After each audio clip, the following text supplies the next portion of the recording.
Hello, this is Alex from Beyond Death Recordings, and welcome to the first trial run of Beyond Death Radio.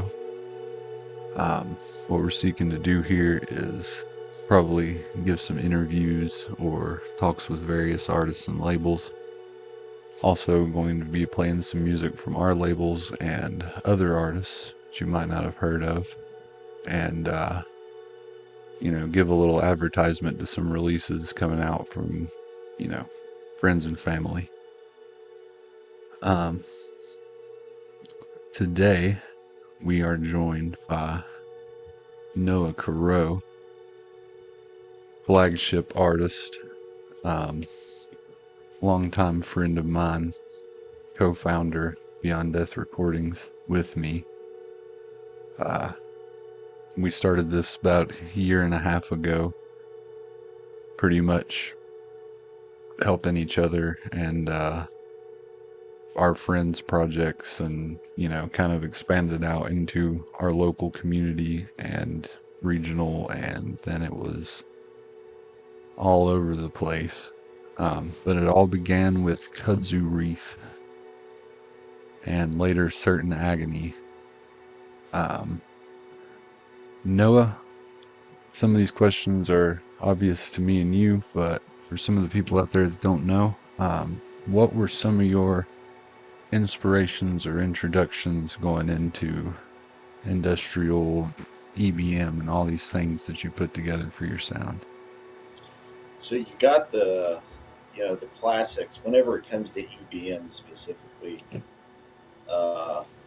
Skinny Puppy, Front 242, all the Manufacture are also really good. So that was like, that and Depeche Mode too, even though they're more synth pop. But which honestly, I fell in love with synth pop. Me and you both did. We fell in love with synth pop hard. Yeah. For a good while. But yeah, just like all that stuff. But like what I guess got me wanting to make it was Youth Code. Like their blend, they're the ones that got me into like harsher EBM. Yeah. Where there's harsh vocals, there's the cut of something else with it. It's not EBM. Yeah, they're practically like hardcore punk with electronic instruments. Yeah. I might get that's what inspired me. Yeah, I might get strung up for saying hardcore punk, but you know what I mean. Also, Contravoid. Yes. We happened to both put on the Contravoid shirt for this today. Contravoid's impact on us cannot be understated. He was an early one I came across, and I think we got these shirts when we saw him. It was like December 2 years ago. It was a great show. What are maybe some of your other random inspirations? It might not be as obvious, or maybe not electronic, or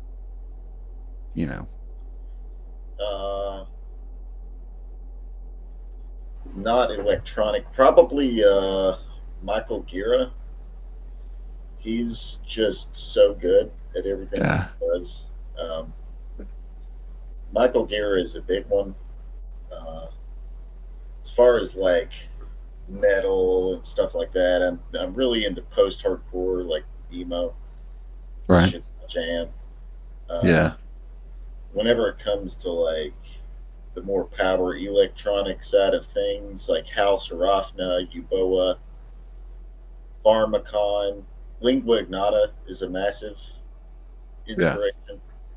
Yeah. Amazing stuff. It's so confronting. Yeah, I remember hearing her first album way back, and that was, I guess, an early brush with power electronics, depending on what a person would call it. But that first album, All Bitches Die, was definitely heavy. And at the time, I didn't have a lot of context for that specific sound of like vocals over rhythmic but harsh electronic music. But of course, I loved it immediately. Certain Agony your solo project. It's kind of a culmination of a lot of those inspirations. Um, what brought you to that point? What pushed you to make that project? Uh, I don't know. I guess I just wanted to really get something out, and yeah, it was really dark. It's a really dark album. Like honestly, like after I made it, I was like, I don't think that I want to do anything this dark again because it was like, Right. I don't know. Internally dark. Yeah, yeah. So you know, I feel like I just had to get it out of me at some point. So it's like I tried really hard this entire time to get something out of me, and that was it. Uh, And now yeah, you're feeling new and fresh and ready for to sure. move forward. Yes. So, what's coming next for certain Agony right now? A little bit of everything. Dance music is going to be quite a bit of it, or kind of dance music again, kind of in that like harsh GBM kind of sense. Right. That's a lot of what's coming up and what's next with this album. Got two more songs and then it's all done. And coming up soon in the next, let's see, what is it? The beginning of August. We'll be in Chattanooga for an intimate first certain Agony show. And then later on at the Hideaway on the 26th with a touring party featuring T, Knight and Squire, featuring the homie Anthony, Nocturnal Dissonance, and many others. Um, I believe we will go ahead and take this opportunity to switch over and we will run one of the new Certain Agony tracks, a preview of it called Will, and we will be right back.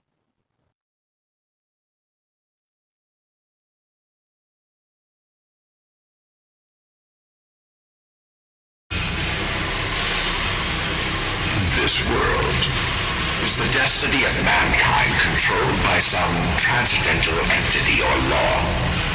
Is it like the hand of God hovering above? At least it is true. Man has no control even over his own will.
A lot of folks probably know us for electronic noise, experimental, but we also really love some metal.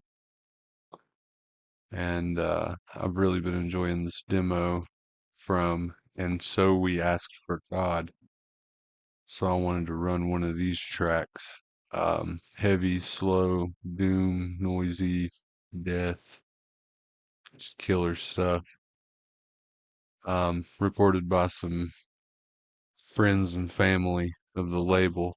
So here's the track Starcaller by And So We Asked for God.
this is all a new streaming and setup method. I have literally never done this.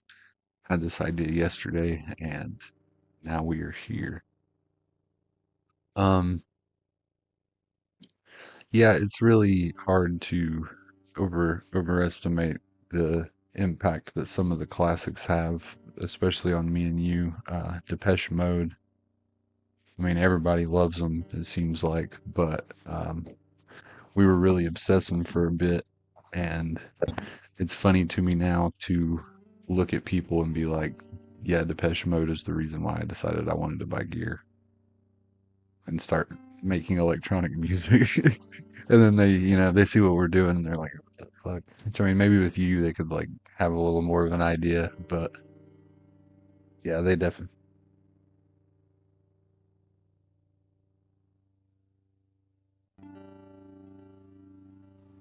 I also, glad we didn't make it too far because I had you muted there for a minute. But yeah, he said Depeche Mode is the greatest electronic band. And he's right. Damn good. Also, another off the wall. You mentioned off the wall inspirations. Uh, Tyler Carnes.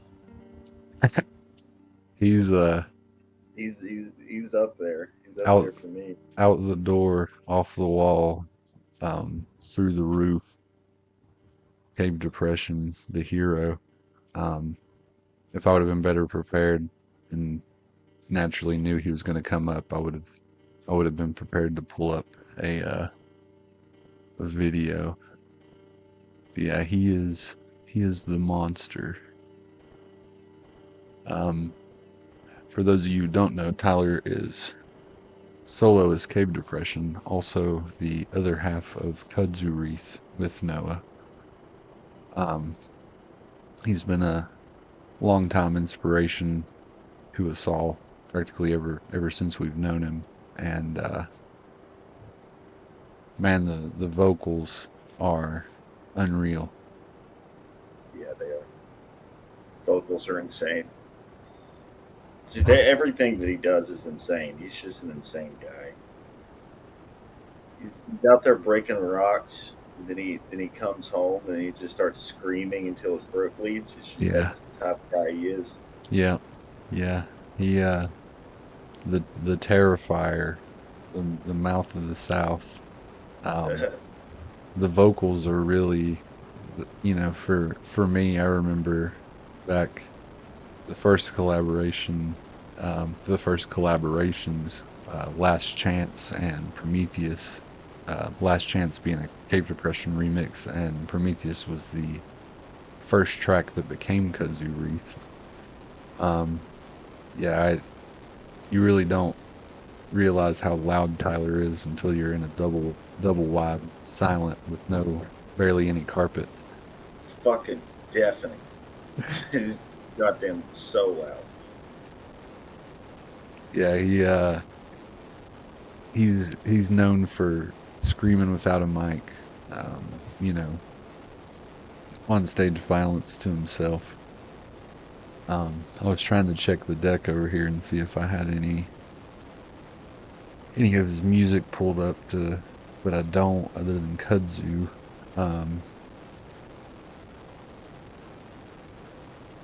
Let's see. How about another lesser known involvement of yours with God.spit. How did that come about? How do you just have the split release with Kudzu?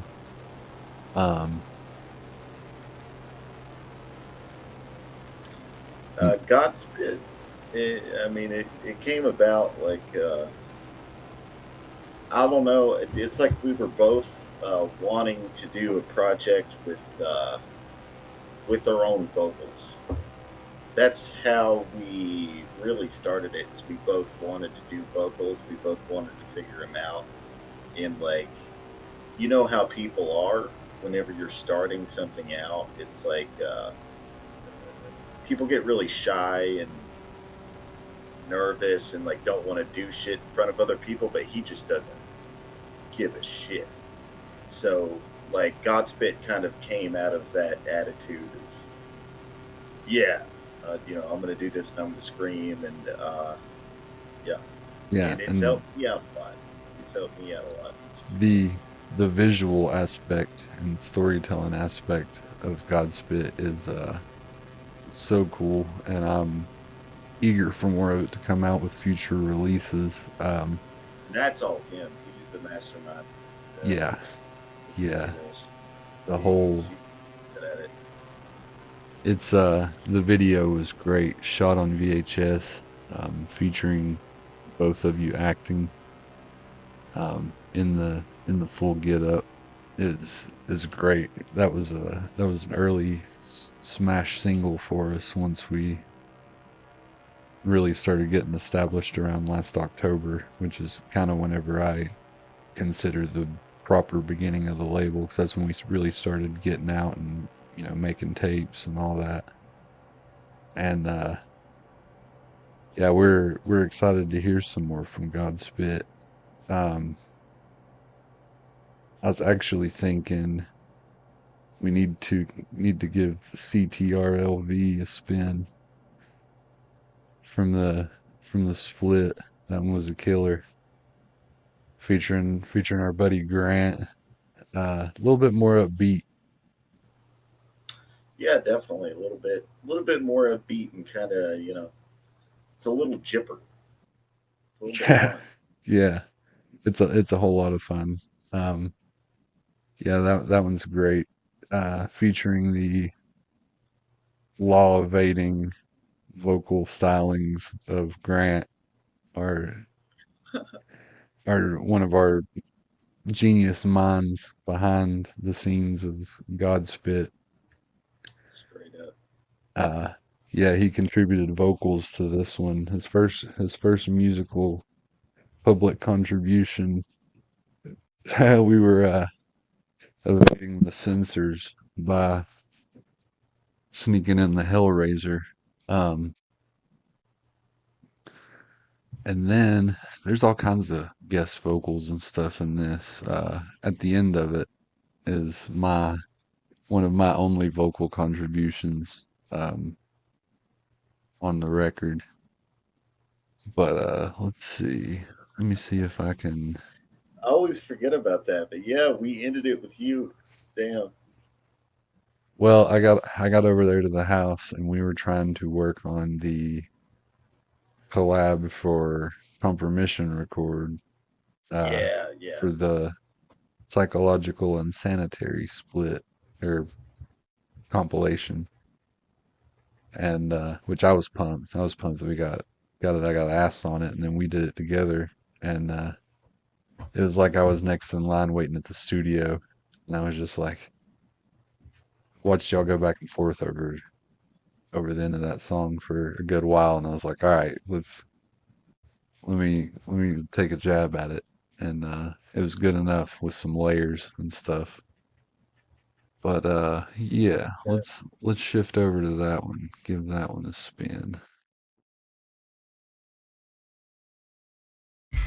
What is it you pray for? What is it you pray for? And what did it feel like? A joyful note without change, without end. Heaven? There is no music in there. But this, there is so much more the body can be made to feel, and you'll feel it all before we're through.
In this upcoming block of noise, we're going to have track first by Trail of Ghosts. Got an upcoming split come with Trail of Ghosts and T. Looking forward to that. Believe it's going to be Twilight Zone themed. But I wanted to throw it back to one of her tracks from the Skin Pig split that we released earlier this year. This is Bruised Peach by Trail of Ghosts. Love this one.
In addition to Trail of Ghosts on the upcoming split is noise artist T. As it goes with noise, a lot of the times tracks would be too long to reasonably play on the radio.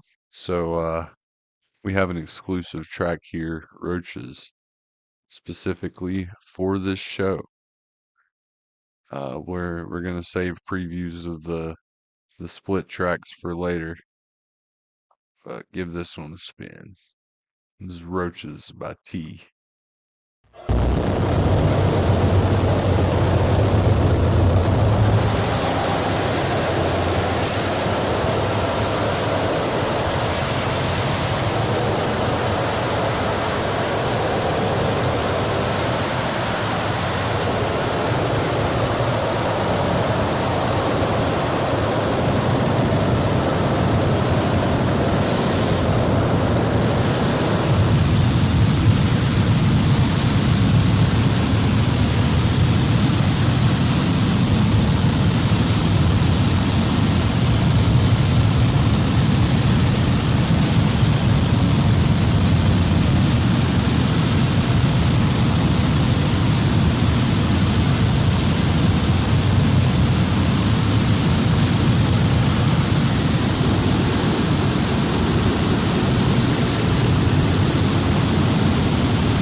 All right, we are back after God.spit's CTRL-V from the Kudzu Wreath God.spit album.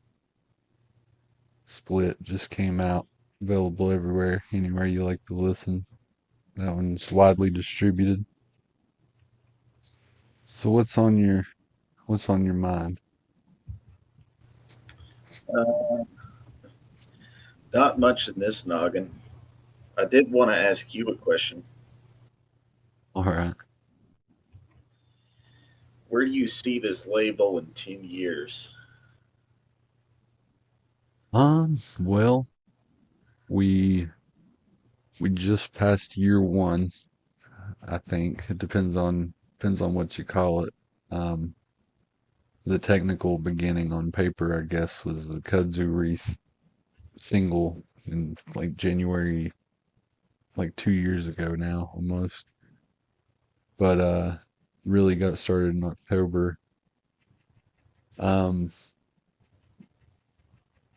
I don't know really. I mean, in 10 years, I'd definitely like to be doing a lot more as far as like in-house production, things like that.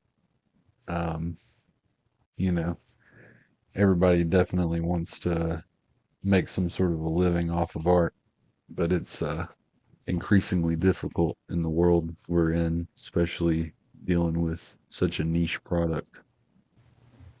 Totally.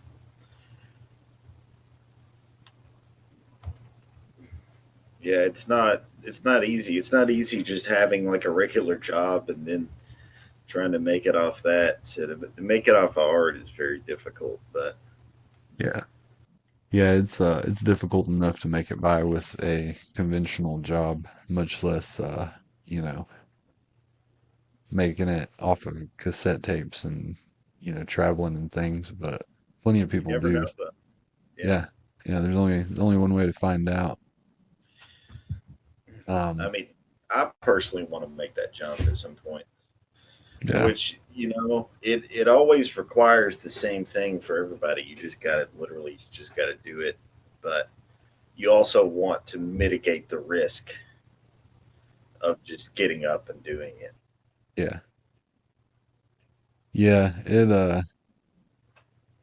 I will say so far with the way that I've been running the label, it has been, I pretty much completely thought it through on mitigating risks and costs and stuff as to like whether I could continue to function at the same level that I was or that I am. And that's a big I think that's a big part of it is sustainability, not only in, business and things, but in artistic life of not, releasing something and then being, totally burnt out or I don't know. There's two sides to every argument there as far as work ethic goes.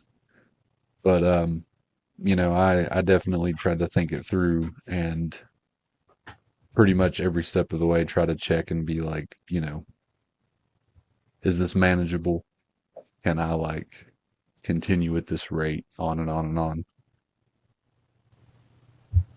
Yeah, because you have been burning it up. You've been putting out a lot of stuff. Yeah. Yeah, I didn't really think about it because it seems like everybody else is releasing stuff just all the time. And maybe that's like a matter of that internet perception, whatever, overflowing of social media. But, you know, I look at the wall and I consider that we've released like 20 runs of tapes or more in pretty much less than a year, still less than a year. Yeah, that's insane. So that's like, two or three runs a month. And there for a bit, it was like every week sometimes. How do But I you mean, I uh feel how do you deal with that? yourself as an artist and musician? How do you sort of cope with that? I don't know. I'm obsessed. I'm just obsessed. Like I've made uh I think I'm almost at 2.5 albums this year with different projects. Uh, I don't know, man. I just get obsessed with it. Like I just don't. I do it every day. I guess. Right. Uh, like I'm always doing it. There's never really a place in my brain where I shut it off. You know. Yeah. So it's like I don't really ever feel burnt out either. Like sometimes like I'm out of energy, but I don't want to stop making it. But I think at some point I will have to step in, you know, and like Yeah. kind of cut it off because I've got to leave room for playing live and like going around and like you know, having Yeah. a social life and shit, Yeah. everyday stuff. Yeah, that's you know, that's something that I've sort of struggled with too. Um, as you know, and other people, I stopped drinking after a little while back, and then not super long after that, the label really, I mean, I guess around the same time, the label really started taking off, and you know, it's like day job label or music or whatever, like, but just back Yeah. and forth and back and forth and back and forth, and that's great. And honestly, I hello,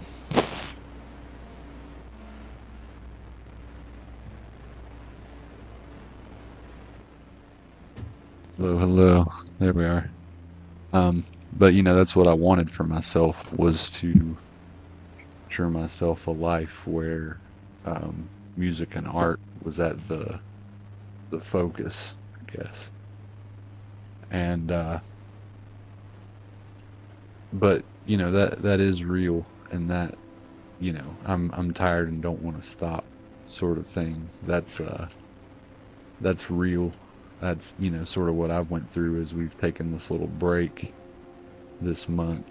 Um, I mean, I was getting so tired that I felt like I physically couldn't continue to, you know, stay up all night, you know, work all day in physical labor and then come home and stay up and do this every night. Not for a lack of desire and wanting to do it, and I still did it every day. But it's like you, they say you can't pour from an empty cup, and that was a bit of the way that I was feeling. Yeah. You know, it's just one of those things. You just got to learn balance. It's like whenever something comes into your life. I mean, I started making music like 6 years ago, but I think it really picked up for me um, right after the Kudzu album, and I just started doing it every day. But it's like whenever something new comes into your life, it just kind of takes time to find that balance, Right. you know. Yeah, I had a little bit of a slower start because I mean, it was like right on, pretty much whenever both of us started, it was right on the end of COVID. Um, Started playing publicly and stuff a lot. I know a lot of people might get a kick out of that, but yeah, we've not been public with all this for very long. Um, I know we started concurrently pretty much at the beginning, got equipment at the same time. We were living together, Yeah. and yeah, that was a fun time. Chemical prison days. Um, at the time, I don't guess I really had any sort of a name for a while. It took me a bit to come to Kingdom of Heaven, and then Evangelist came after. Um, Pretty much right around the time that we were firing up BDR and sort of getting the local team assembled. Yeah, it's where it all started for me, though, was Chemical Prison. Yeah, A little yeah. after. We've got some old recordings out there, and once Kudzu Wreath and things came along, it was no more Chemical Prison, at least for now. Yeah, yeah. One of those Yeah. time and place sort of things. Yeah, it's like I like doing remixes and stuff, but that, now I just like making songs. Yeah, Oh, go ahead. no, I'm just saying, those days are probably gone.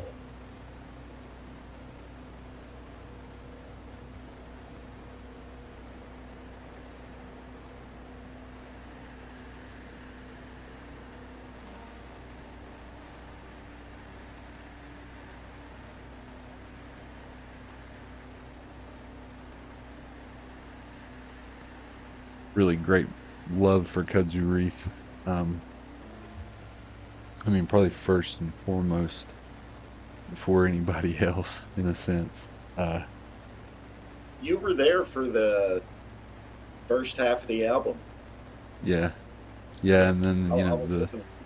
the pre-time leading up to it, and then, I mean, that was a big reason why this label started, and that was a very special album. Had album artwork by William Major, good friend of ours, brilliant photographer. He has an art show coming up. Mm-hmm. I believe that's August 2nd, Johnson City, Tennessee. William Major, Billy Wheeler, and others. Some really great local photographers. Yeah, he's the best friend. Will photographed Tyler, Cave Depression, back in the day, and some musical acts and or noise acts. And then he did the cover artwork for that. Had really great features on that album by Dan Rouse, local poet, hero, painter, jack of all trades.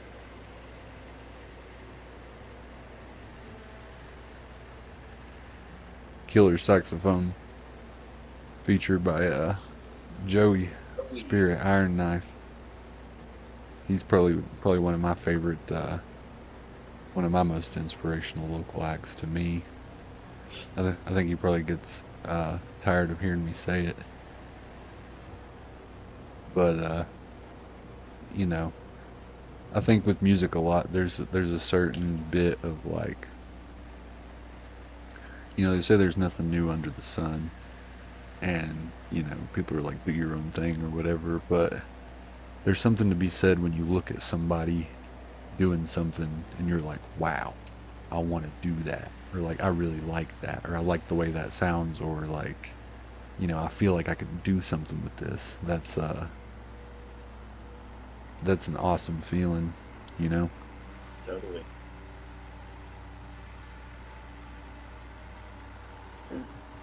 Yeah, for me, Tyler always kind of had that Yeah. spot in my heart. Whenever I first met him, though, I was so intimidated because he was just so loud and vicious on stage, and then you meet him, and he's just the nicest dude. Yeah, yeah. I'll save some of the Tyler stories for once I get him on here.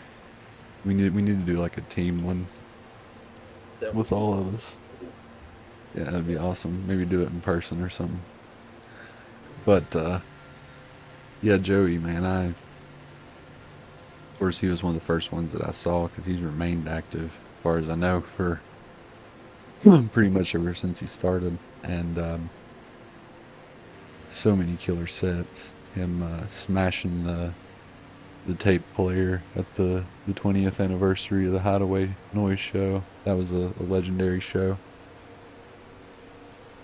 Will say I've never seen a man do a different set every single time like him. Completely different. every single time. Yeah. Different instruments, different equipment, everything. Yeah, It's insane. amazing. It's really impressive. I yeah.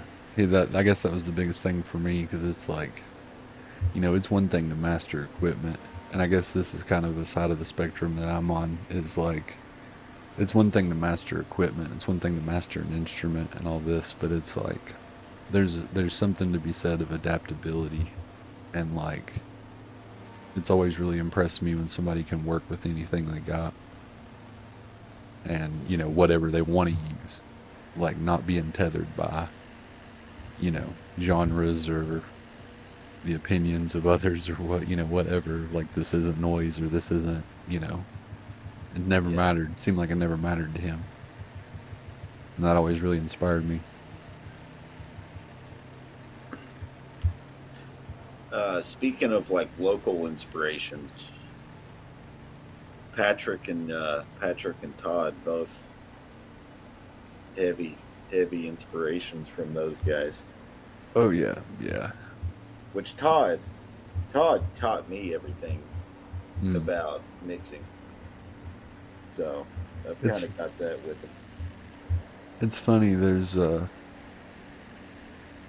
it's almost kind of in the way there's like kind of forks in the road when it comes to music, or not really forks, but it's like people fall on different sides of different lines, and it's like there's Black Sabbath in like Led Zeppelin, for instance. It's like two sides of the same coin. I know that's like Yeah, I know we're sitting here talking about noise and stuff, but had to keep it simple. But like there's, in a way there's Patrick and Todd are kind of like the same and so different. yes, yeah, And, myself and Tyler and a lot of people like that, I think fall on Team Patrick. Um, Which is interesting. It's interesting where people fall on that because it's like I feel like Todd's a bit more experimental and you yeah, know, not as beat driven all the time and stuff, which is interesting in comparison to you being a lot more beat driven. And then like, Tyler falls on the Patrick side, but at the same time he grew up in the a different era of Patrick's performances where there was more like screaming and stuff. And it's like I was really influenced by beat driven Patrick, like, whenever that was, 2018, whatever, whenever year that was. And yeah, they're the OGs for sure. Definitely got to give all the respect to them. Um, as far as I know, they're pretty much the jump off points for a lot of people around here. yeah. Does that I mean? mean, everybody has their influences outside of here of like different things they hear or see, but for a lot of people, it's like if you're here and you're at the Hideaway, it's probably because of one of them. Straight up. Yeah, that's like all local stuff though. Let's talk about like some of the more like international releases. Some things we're liking. Um, I mean, always Auntsoot. That's Um, what I was thinking too.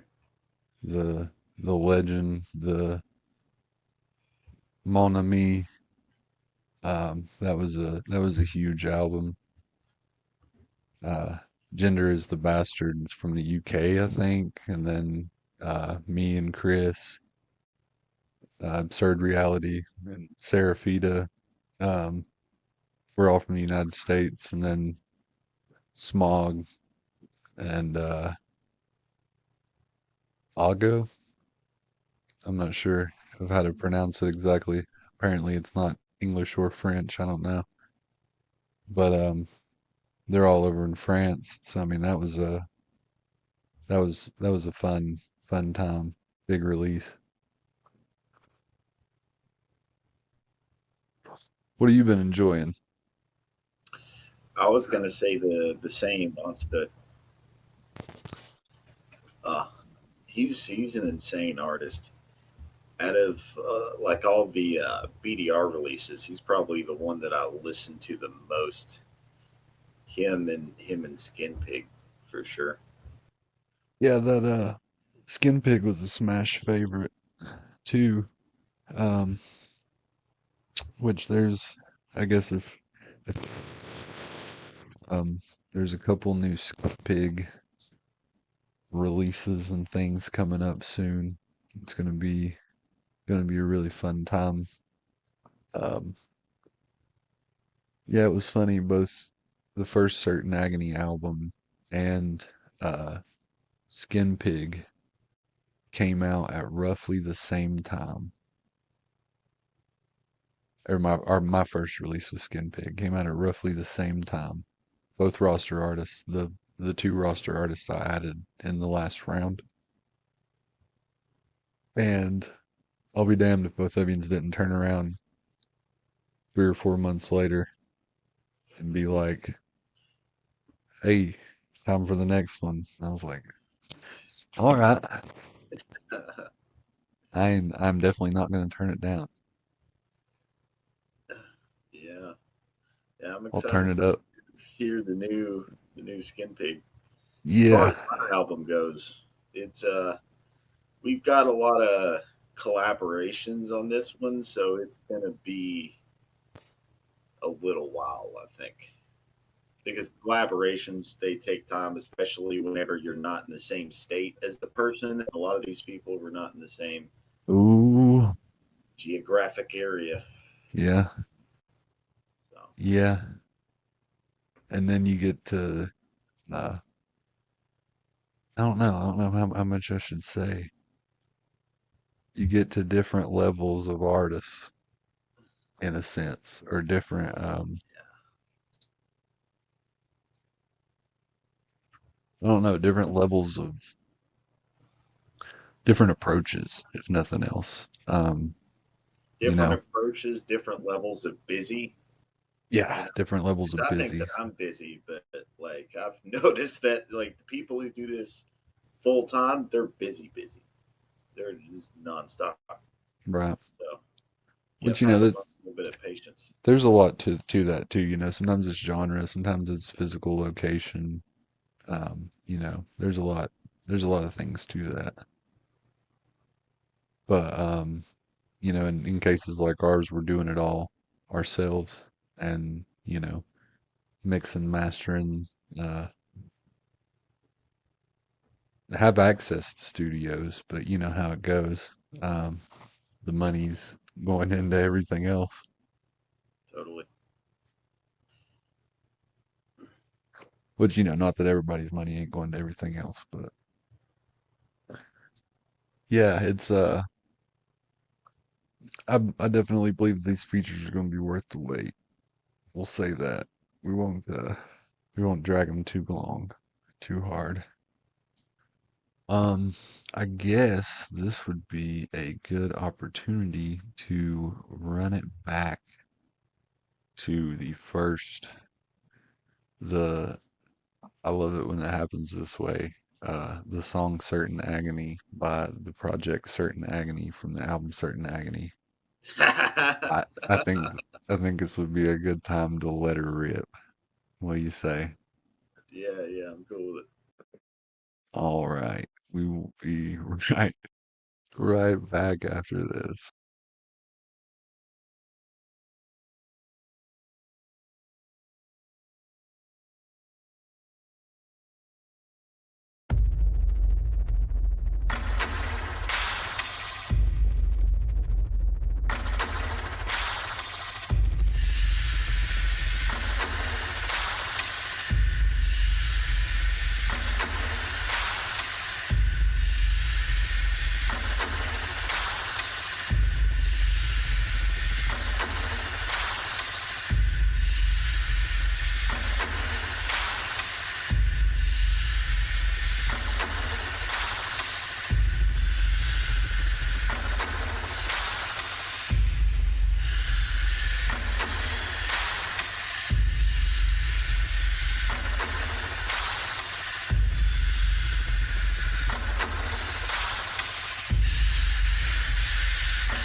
That was certain Agony with the self-titled opener with the debut album.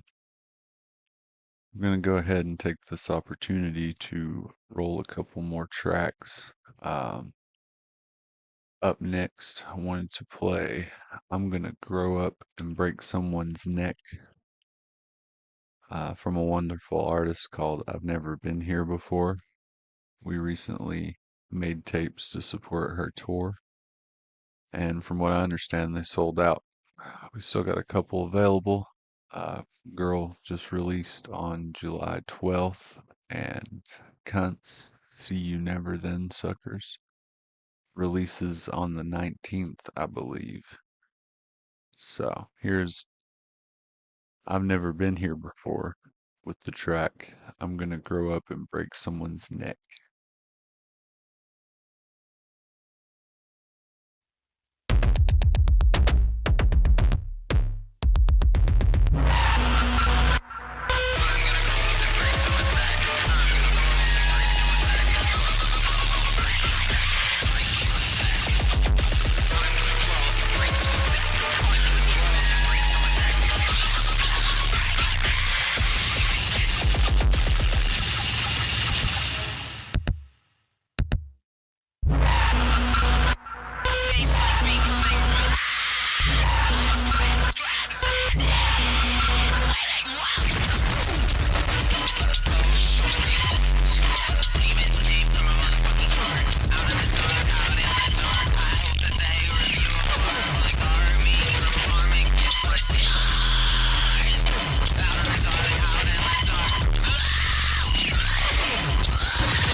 Last but not least on this block of music, we've got a track from Domnet. I probably still said it wrong. Our dear friend Dan, friend of the label, sent us in a track for some raw black metal noisy goodness. And pleased to give it a spin. Check it out.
we are back after some tracks and thought we'd just do a little wrap up here.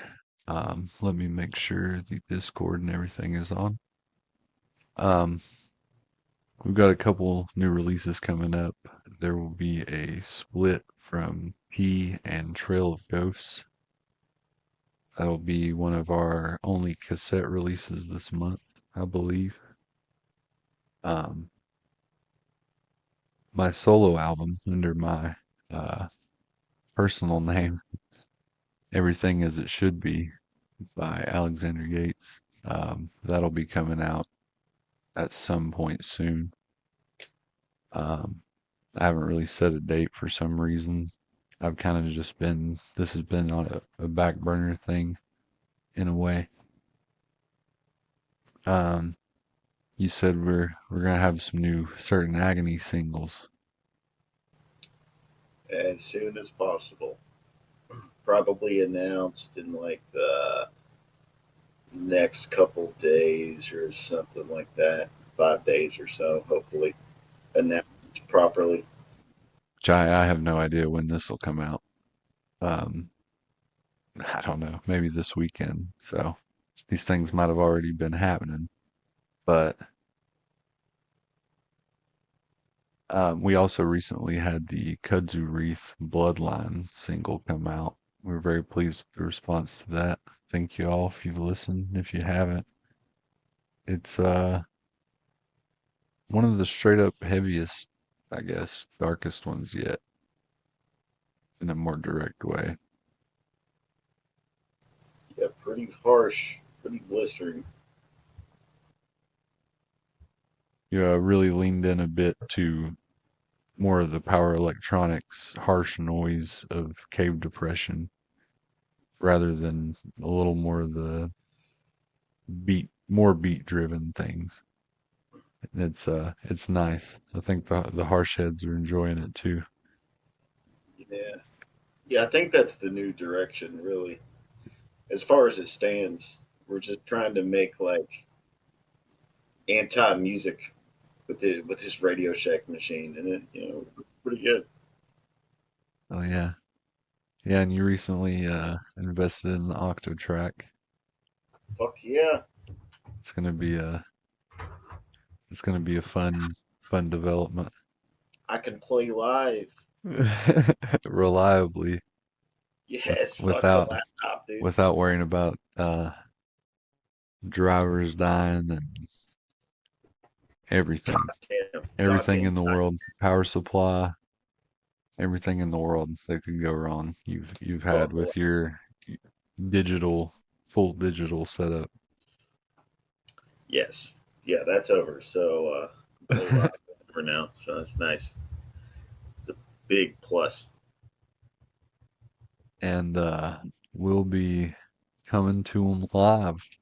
Evangelists and Certain Agony be going to the Psionic Sports Hangout in Chattanooga. Nice family event, it seems like. It's going to be a great time. Hopefully have some recordings after that. See some good friends across the state. If any of y'all happen to be hearing this, much love to all you in Chattanooga. You guys have been just as supportive, if not more supportive, than our own community in some ways. And we're coming to rock you.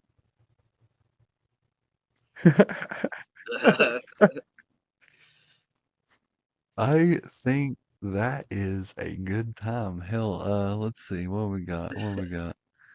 I think that's a good time to kill it. We're coming to Uh, rock you. let's just go ahead and say goodbye. We're gonna outro with a Kudzu Wreath deep cut. I'm not even gonna say what it is yet because I'm not legally allowed.